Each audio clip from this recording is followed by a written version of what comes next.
दोस्तों नमस्कार। आप माने या ना माने, लेकिन मोदी सरकार मान चुकी है कि भारत विकसित राष्ट्र होने की दिशा में बढ़ चला है। और अगर विकसित देश भारत नहीं हो रहा है और आपके भीतर कोई सवाल है, तो फिर हो सकता है कल आपके घर के दरवाजे पर भी एक फरमान आ जाए और जिसमें लिखा हुआ हो कि आप ही को यह प्रचार करना है कि भारत विकसित राष्ट्र हो चला है। और यह प्रचार आपको अपने घर पर, अपने मोहल्ले में, अपने गांव में, अपने उस पूरे इलाके के भीतर करना है जहां पर भी आप जा सकते हैं। क्योंकि यह फरमान है तो आपको यह काम करना पड़ेगा।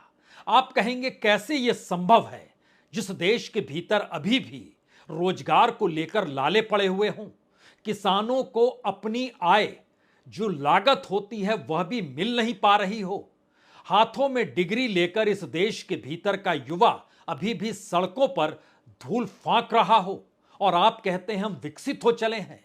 अगर विकसित का मतलब प्रति व्यक्ति आय ही सही, तो अभी भी हम लगभग 13 गुना विकसित राष्ट्रों की तुलना में पिछड़े हुए हैं। तो हम विकसित कैसे हो गए? लेकिन फरमान है तो आपको मानना पड़ेगा। आप सोच रहे होंगे ये बड़ी अजीबोगरीब स्थिति है कि फरमान कोई ऐसा कैसे आ सकता है कि हम विकसित हो गए। जी नहीं, अभी आपके पास ये फरमान नहीं आएगा, लेकिन कल, परसों, उसके बाद कभी भी आ भी सकता है। यह सवाल अब इसलिए बड़ा हो चला है क्योंकि इस देश के तमाम नौकरशाहों को इस देश में घूम घूम कर और बकायदा ग्राम पंचायतों तक में घूम घूम कर यह बताना है कि भारत विकसित राष्ट्र होने की दिशा में संकल्प लेकर चल पड़ा है। और इस देश के भीतर में जो एग्रीकल्चर यानी खेती है और जो किसान है, उसकी माली हालत में कितना सुधार हुआ है, सरकार ने किस किस तरीके की कौन कौन सी योजनाएं इस देश में लागू कर दी है, यह बताने का काम इस देश के आईएएस करेंगे। वो तमाम अधिकारी करेंगे जो बीडीओ से लेकर कलेक्टर तक तमाम जिलों को संभालते हैं। अब उनका यह काम है कि सरकार के उन कार्यक्रमों को जनता तक यह कहकर पहुंचाना है कि दरअसल हम कितने विकसित राष्ट्र होने की दिशा में बढ़ चले हैं। तो हो सकता है आपके जहन में एक सवाल इस बात को लेकर भी हो, क्या ऐसा तो नहीं है इससे पहले सेना को कहा गया कि आप सरकार के फ्लैगशिप कार्यक्रम को लेकर 9 शहरों में घूम जाइए और वहां पर अलग अलग पॉइंट बताइए, और चूंकि सेना के प्रति जनता का भाव बेहतरीन होता है, उसे गौरव महसूस होता है, तो सरकार की योजना अगर सेना ही बताने लगे तो क्या फर्क पड़ता है? सरकार तो जनता की है और उसकी योजनाएं जनता के लिए हैं, तो फिर सेना को इसमें लगा दिया जाए। उसका अगला स्टेप अब नौकरशाही की दिशा में बढ़ा है। यानी सवाल वह पुराना हो चला है कि सरकार पूरे सिस्टम को अपने प्रचारक के तौर पर कैसे इस्तेमाल कर रही थी।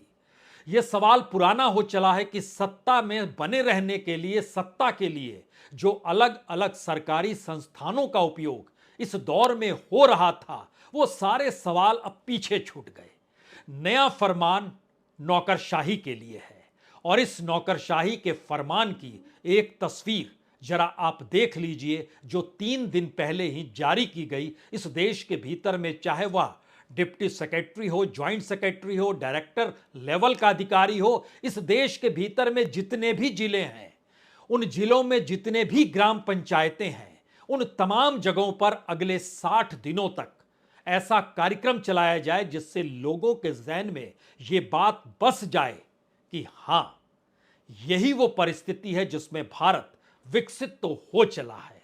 और इसके लिए बकायदा जो फरमान जारी किया गया है वह J S. Malik, under secretary government of India, उनके जरिए यह फरमान principal chief commissioner of income tax, उनको बताया गया कि आप joint secretary, director, deputy secretary, हर अलग अलग सर्विस के भीतर डिप्लॉयमेंट होगा और एक रथ यात्रा निकलेगी जिसके जरिए गांव गांव में, आप सोचेंगे कितने गांव, तो गांव तकरीबन 2,69,000 गांव और जिले लगभग 765 जिले, इन तमाम जगहों पर ये अधिकारी घूमेंगे। हम इस बात का और आगे बढ़ाएं उससे पहले जरा इस फरमान को देख लीजिए।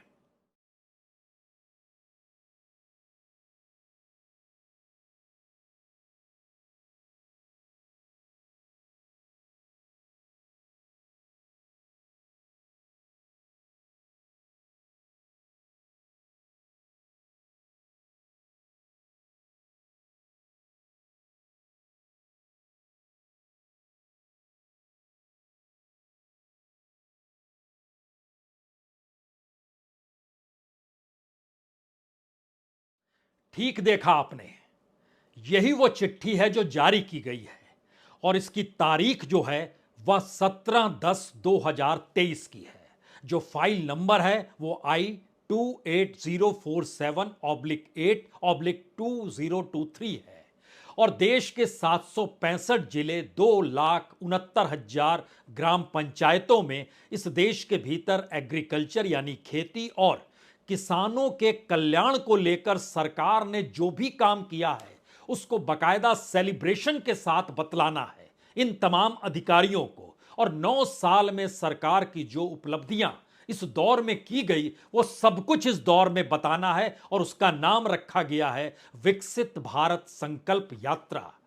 जानकारी लेनी है, जानकारी देनी है, जागरूकता पैदा करनी है, ग्राम पंचायत लेवल पे करनी है और ये 20 नवंबर 2021 से यह रथ यात्रा शुरू हो जाएगी जो कि 25 जनवरी 2024 तक चलेगी, यानी 26 जनवरी के एक दिन पहले तक। और इस दौर में जो भी प्रिपरेशन होगा, जो भी प्लानिंग होगी, उसका जो भी एक्सक्यूशन होगा, उसकी जो भी मॉनिटरिंग होगी, इस रथ यात्रा को लेकर तमाम बड़े अधिकारी एकजुट हो जाएं और इसके जो पद घोषित किया गया इसमें बड़े बड़े अधिकारी यह ना सोचें कि उनका यह काम नहीं है, इसीलिए बकायदा लिख दिया गया सरकार के भीतर डायरेक्टर तक के अधिकारी, ज्वाइंट सेक्रेटरी तक के अधिकारी, डिप्टी सेक्रेटरी तक के अधिकारी इससे जुड़ेंगे और दिल्ली जैसे क्षेत्र में भी 15 अधिकारियों की स्पेशल तौर पर नियुक्ति होगी।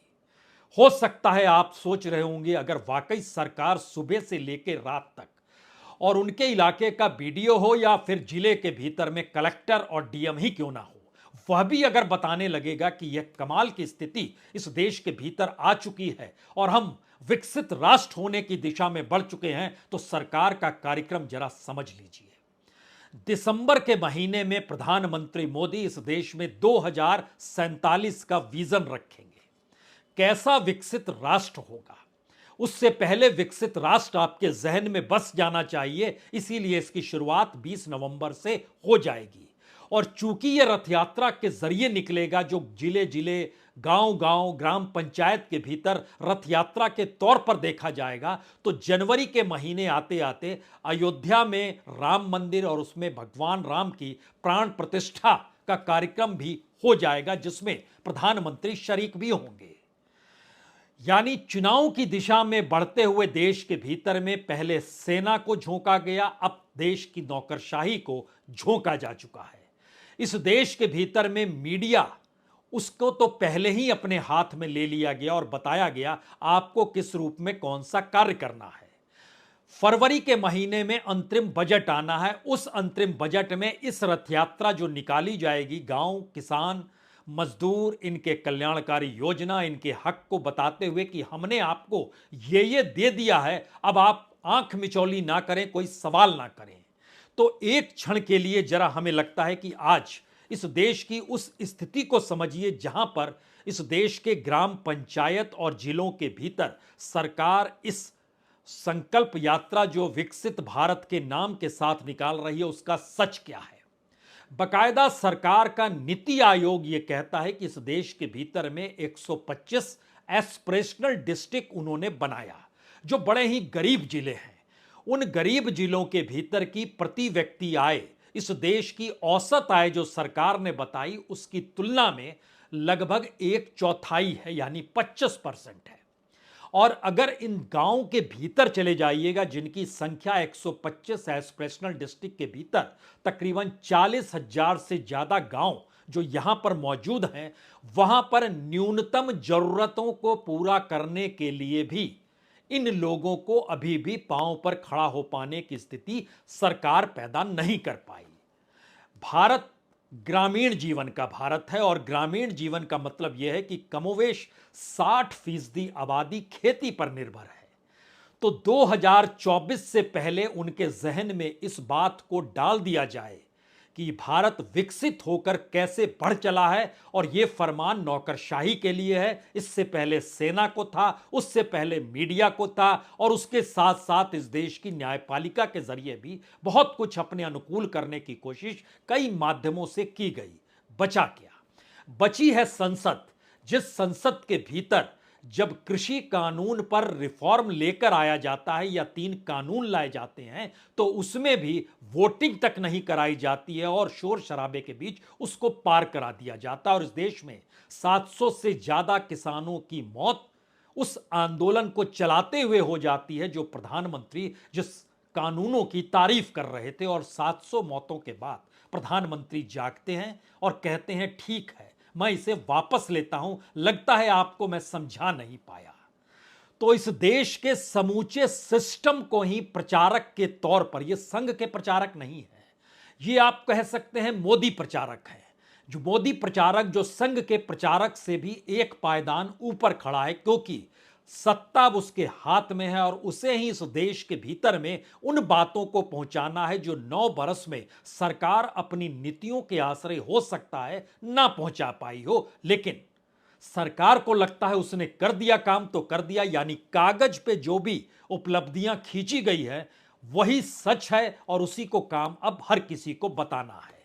तो हो सकता है कल अगर आपको ऐसा लग रहा हो कि जी नहीं, अभी हम विकसित राष्ट्र कहां हुए हैं और विकसित राष्ट्र कैसे हो जाएंगे, तो एक क्षण के लिए जरा समझने की कोशिश कीजिएगा।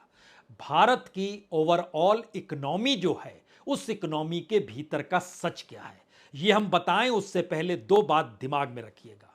इकोनॉमी कॉरपोरेट के नेटवर्क से भारत में बढ़ रही है। भारत के भीतर में lower class, lower middle class, upper middle class, सभी की स्थिति इस दौर में नाजुक होती चली जा रही है। बड़ी तादाद में नौकरियां गई, बड़ी तादाद में नौकरियां पैदा हो नहीं पाई। हमारे यहां का प्रोडक्शन कम हो गया, उत्पादन सेक्टर नीचे चला गया। इस देश के अलग अलग सेक्टर्स को लेकर जो स्थिति है, उसमें स्थिति इतनी नाजुक है कि भारत की कैटेगरी अगर इस देश की इंडस्ट्री और प्रोडक्शन और बेरोजगारी से जोड़ी जाए तो फिर हम एक गरीब राष्ट्र के तौर पर हमारा नाम आता है। और इसीलिए जब भूख को लेकर, यानी खाली पेट इस देश की कैसी स्थिति है, जब वह 111 नंबर पर आ गया निचली पायदान से 121 देशों में, तो सवाल था सरकार इसे मानेगी या नहीं मानेगी। तो सरकार ने एक सिरे से इनकार कर दिया। और जरा कल्पना कीजिए, एक कैबिनेट मिनिस्टर ये कहती हैं कि मैं जब सुबह से लेकर शाम तक अलग अलग जगहों पर कहीं कॉन्फ्रेंस करने हवाई जहाज पे जाती हूं, फिर दूसरे शहर में जाते हूं हवाई जहाज से, और उसके बाद अचानक मुझे कोई फोन करके पूछे आपको भूख लगी है क्या, तो मैं कहूंगी हां मुझे भूख लगी है, तो मुझे भी भूखों की शुमारी में शामिल कर दिया जाएगा। यह बात इस देश के एक कैबिनेट मिनिस्टर कहती हैं। सवाल यह नहीं है कि यह देश के भीतर गरीब और सरकार के बीच कितनी बड़ी रेखा इस दौर में खींची जा चुकी है, इतनी मोटी लकीर है कि अब उसे कौन सा सिस्टम पार करेगा। तो सिस्टम नहीं बना पाए तो पूरे सिस्टम को ही सत्ता और सरकार और मोदी की उपलब्धियों के मद्देनजर अब प्रचारक के तौर पर पूरे देश में फैलाने का जिम्मा सरकार ने ले लिया। लेकिन बहरहाल, जब हम आपसे जिक्र कर रहे थे 125 एस्पिरेशनल डिस्ट्रिक्ट, जहां की आय जो है 30 से 40 हजार के बीच में घूमती है, जो 400 से ज्यादा, जो 40 हजार से ज्यादा गांव है इस देश के भीतर में, ग्राम पंचायत कहिए, वहां पर जो स्थिति है अगर प्रति व्यक्ति आय के तौर पर देखेंगे तो वह 30 हजार से नीचे है, यानी उस औसत से भी नीचे जिस दायरे में एस्पिरेशनल डिस्ट्रिक्ट्स आते हैं। अब यहां पर सवाल सबसे बड़ा यह आता है कि अगर ऐसी स्थिति है तो क्या इस देश के भीतर में पहली बार सरकार को समझ में आ गया कि इस देश का गरीब सरकार से रूठा हुआ है, सरकार समझ गई इस देश का किसान सरकार से रूठा हुआ है, इस देश में ग्रामीण भारत के भीतर जितनी मुश्किल है अब सरकार को क्या समझ में आ गया। तो सरकार ने प्रोपेगेंडा का या सरकार ने अपनी उपलब्धियों को बताने के तौर तरीके में उस पूरे सिस्टम को ही लगाना तय किया जो 20 नवंबर से 25 जनवरी तक हर गांव गांव में घूमकर बताएगा क्या कमाल हुआ है। तो सच क्या है, हमें लगता है हम पूरे देश में जाएं उससे पहले, चूंकि चुनाव का मौसम भी है, स्थिति इस देश के भीतर में ग्रामीण भारत और एग्रीकल्चर की क्या है, यह भी एक क्षण के लिए जरा समझिए।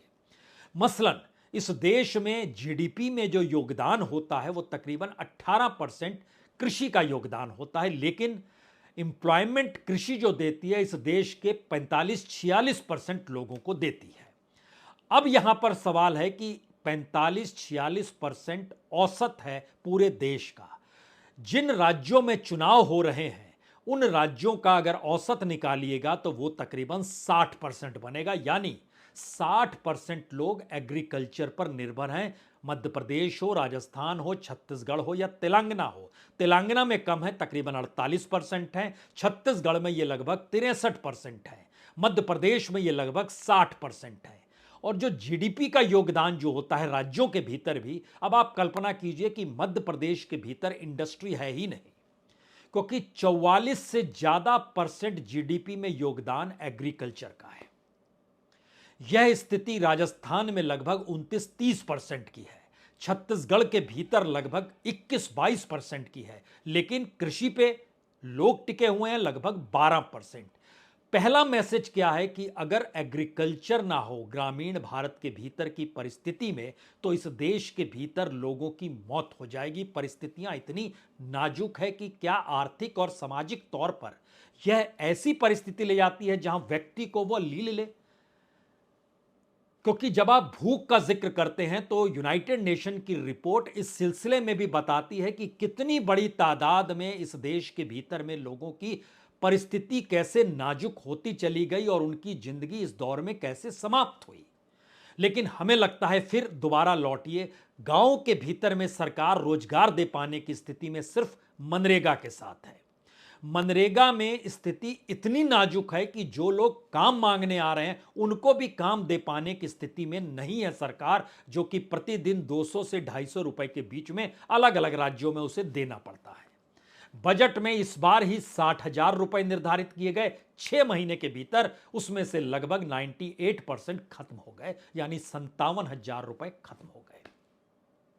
अब सरकार कहती है 40,000 रुपए और डाल देंगे, 40,000 करोड़ रुपया और डाल देंगे हम। 40,000 करोड़ और डलेगा तो 1,00,000 करोड़ हो जाएगा। तो इस देश की ग्रामीण माली हालत के भीतर अगर और चलिएगा तो जरा यह सोचिए कि इस देश में किसानी से जुड़े हुए लगभग 12 करोड़ किसान, और उसमें से हट के जो महिलाएं हैं उनकी संख्या भी लगभग 70 लाख महिलाएं भी किसानी से जुड़ी हुई हैं। उनकी आय और उन पे किसानी का वक्त करते वक्त उनकी जो लागत है, उस लागत का रिटर्न भी नहीं मिल पा रहा है। वह फसल इस दौर में जो बर्बाद होती है, उसमें जो सरकार की बीमा योजना है, उस बीमा योजना का लाभ सिर्फ 12% को हुआ और कंपनियों को लाभ 112% से ज्यादा का हो गया। किस इकोनॉमी के तहत कौन सी उपलब्धि सरकार जाकर बताने वाली है, यह सिर्फ सोचिए कि इस देश के आईएएस भी अब इस काम में लगेंगे, आईपीएस भी काम में लगेंगे, सेना पहले से काम में लगी है, प्रोफेशनल्स जो मीडिया से जुड़े थे उनको उसमें झोंका जा चुका है। और इन तमाम परिस्थितियों में पूरा सिस्टम ही एक ऐसा क्रिएट कर लिया गया जिसमें मोदी प्रचारक की परिस्थिति इस देश में हाई रैंकिंग में आकर टिक गई। हमें लगता है कुछ और चीज समझिए, एम्प्लॉयमेंट ग्रोथ 2022-23 में 1% है। अगले साल यानी 23-24 का जो दिखला रहा है ग्रोथ, वो 1.1% का ग्रोथ है। यानी कल्पना कर रहे हैं कि कैसे एम्प्लॉयमेंट ग्रोथ है। गांव के भीतर में एम्प्लॉयमेंट ग्रोथ माइनस में है। इस देश के भीतर में जो एम्प्लॉयमेंट रेट की स्थिति है, अगर उसको परखेंगे तो अगर युवाओं के बीच देखें 20 से 24 साल के भीतर में, तो पिछले इलेक्शन से पहले यानी 2019 के इलेक्शन से पहले 2018-19 में वह एम्प्लॉयमेंट रेट 20 से 24 साल में 28% था, जो अब घट के 19% हो गया है। जो हमारे यहां का ग्रामीण लेबर मार्केट है, वहां पे अनएम्प्लॉयमेंट रेट इस दौर में लगभग 7.5% तक आ चुका है। हमारी जो वर्कफोर्स है वो लगातार बढ़ रही है, लेकिन काम ना होने की वजह से स्थितियां नाजुक हो चली हैं। कौन कौन से सवाल किस किस रूप में इस देश के भीतर में जाकर टिक गए, उसमें पहला बड़ा सवाल यही आ गया, सरकार ने मान लिया कि वह जिन भी योजनाओं को इस देश में लेकर आती है वो जमीन तक पहुंच जाती है और उसका प्रचार प्रसार नहीं हो पा रहा है, तो पहली बार पूरे सिस्टम को उसके प्रचार प्रसार में लगा दीजिए। और लोगों के जहन में सुबह से लेकर रात तक सिर्फ अभी टेलीविजन पे चलता था, अखबारों में रेंगता था। अब अगर द्वारे द्वारे वहां के अधिकारी निचले स्तर के अधिकारी से लेकर कलेक्टर तक अगर इस बात का ऐलान करने लगे कि देखिए खेती की दिशा में हमने कितना सुधार कर दिया और सरकार की ये योजनाएं हैं, इन योजनाओं से आपको इतना लाभ हुआ है, तो अगले 2 महीनों में यानी 20 नवंबर से 25 जनवरी तक यही बात अगर बोली जाएगी तो उसके बाद चुनाव की दिशा में बढ़ते वक्त आपके जहन में हो सकता है आप खुद को ना देखें कि आपके कपड़े कैसे हैं, आप अपने आप को ना देखें आपके पेट में भोजन है या नहीं है, आप ये ना देख पाएं कि बच्चे स्कूल जा रहे हैं नहीं जा रहे हैं। आपके जहन में रहेगा हाँ सरकार ने ये कहा है तो उसी दिशा में चल पड़िए। यह एक तत्कालिक परिस्थितियां हैं जो बताती है कि भविष्य की दिशा में क्या वाकई आपके दरवाजे पर कोई फरमान इस तरीके से आकर चस्पा किया जा सकता है, क्योंकि कोई दूसरा सिस्टम इस देश में बचा ही नहीं जिस सिस्टम के आश्रय यह सवाल किया जा सके कि सरकार ऐसा क्यों कर रही है। अगर उसकी योजनाएं इस देश के भीतर में प्रभावी है तो फिर जनता को बताने की क्या जरूरत है। जनता अगर उसे महसूस कर रही है कि शानदार सरकार की योजनाएं हैं तो वो सरकार के साथ खड़ी है, इसमें कौन सी मुश्किल है। लेकिन पहली बार यानी जो सिस्टम को बनाने के लिए इस देश में एक रोजगार की लकीर एक वक्त नेहरू के दौर से शुरू हुई कि बीडीओ तक का अधिकारी क्यों बनाने की जरूरत है और गांव के डेवलपमेंट में बीडीओ का क्या योगदान होगा, कैसे वो जुड़ेगा और ऊपर से नीचे तक पाइपलाइन नहीं बल्कि नीचे से ऊपर तक की पाइपलाइन जाएगी। उस पाइपलाइन को तो मौजूदा सत्ता ने पकड़ लिया, लेकिन उस पाइपलाइन के भीतर का जो मटेरियल था वो रोजगार से नहीं जुड़कर, खेती से नहीं जुड़कर, बेरोजगारी से नहीं जुड़कर वह जुड़ गया कि इन योजनाओं को, उपलब्धियों को बताने का काम है और यही काम सबको करना है। तो इस स्थिति में एक आखिरी सवाल यह है, क्या चुनाव के वक्त जब 5 राज्यों में चुनाव हो रहे हैं तो ऐसा नहीं है कि इन 5 राज्यों के भीतर अब ये अधिकारी सक्रिय नहीं होंगे, क्योंकि वह तो 20 नवंबर से शुरू हो जाएगा। हालांकि उसके बाद की परिस्थिति है कि 17 नवंबर को जब वोटिंग हो जाए मध्य प्रदेश के भीतर में, उसके बाद यहां पर जाएं अधिकारी। लेकिन बावजूद इसके राजनीतिक तौर पर चुनावी बरस में सरकार का अपना कार्यक्रम बिल्कुल तयशुदा है। दिसंबर 2023 से भारत विकसित हो रहा है, भारत विकसित हो जाएगा, भारत चकाचौंध में समा जाएगा, दुनिया में भारत एक ताकत के तौर पर होगा और उसके प्रहरी और उसके लिए आप ही सब कुछ होंगे और आप ही का जीवन बेहतरीन हो रहा है। इसको आपको मानना शुरू दिसंबर के महीने से करना होगा, जिसका पूरा फॉर्मेट नीति आयोग बना रहा है कि भारत विकसित हो चला है और 2047 में कमाल हो जाएगा। लेकिन अभी से आप उस कमाल को महसूस करना शुरू कर दीजिए, भूल जाइए बाकी तमाम परिस्थिति। बहुत बहुत शुक्रिया, बहुत बहुत शुक्रिया।